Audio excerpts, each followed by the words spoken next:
Even as the twice impeached president puts out a statement decrying violence, we're learning more about the attack that he incited. There are videos coming to light that indicate just how determined some of the rioters were to penetrate the Capitol.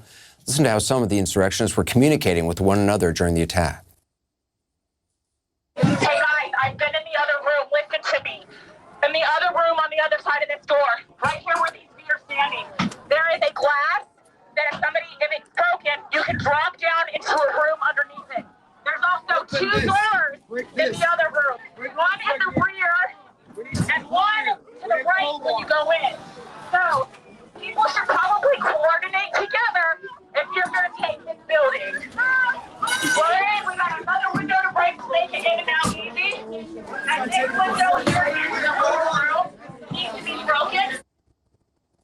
If you're going to take the building. This was live streamed on Facebook as it all unfolded, and along with everything else we're learning about it, only adds to questions about the extent to which this was planned. CNN's Evan Perez joins us now with the latest. So what have investigators discovered at this point in terms of how this insurrection came together? Anderson, that's some chilling video that certainly law enforcement is taking a look at.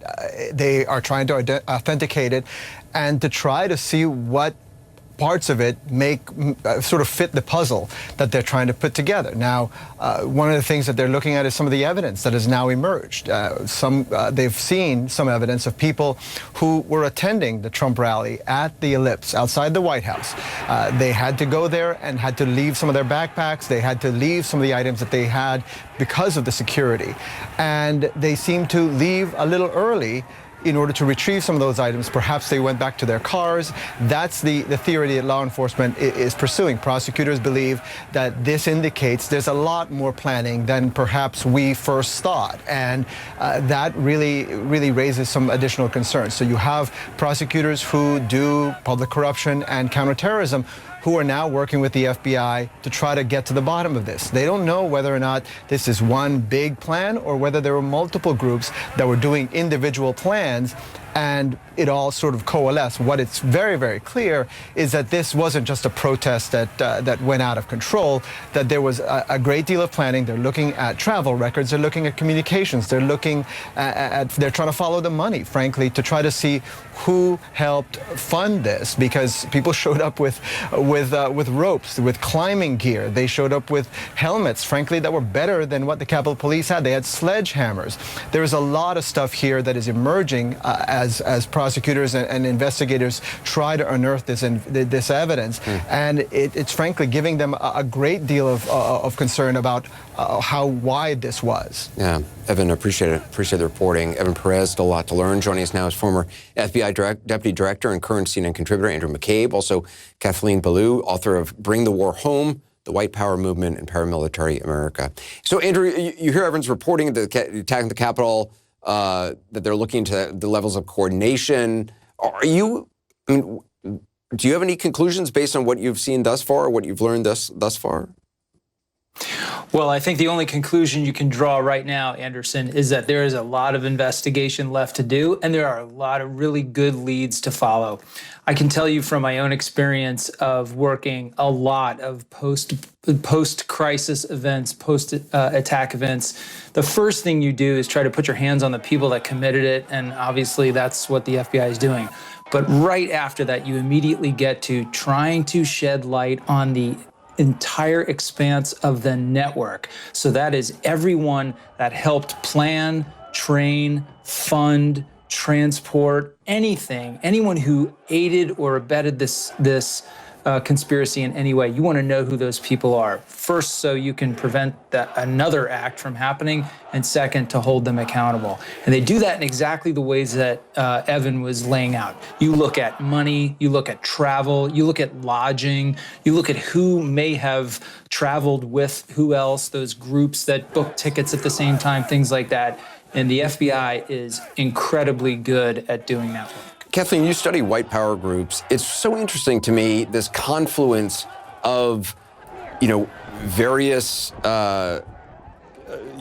people from disparate backgrounds, white power, white nationalists, QAnon followers, some people who claim to be, religious conservatives, there's people with different ideologies in some cases, but have all sort of coalesced under the Trump flag and under the election was stolen flag. Yeah, and one of the really interesting things about this groundswell is that we don't know the same amount about each of those different streams in the crowd.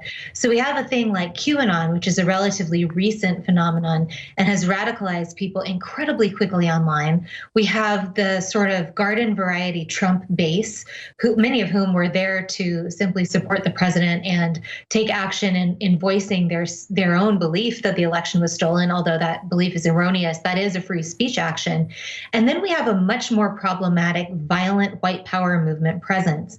Now that's important because there we have a long history of this movement's activity, the kinds of actions it has attempted over time, a record of both attempted and successful acts of violence against American institutions, American democracy itself, and against civilians, including mass casualty attacks, bombings, attacks on water supply, assassinations, and also big political shows of force like the one we saw on January 6th.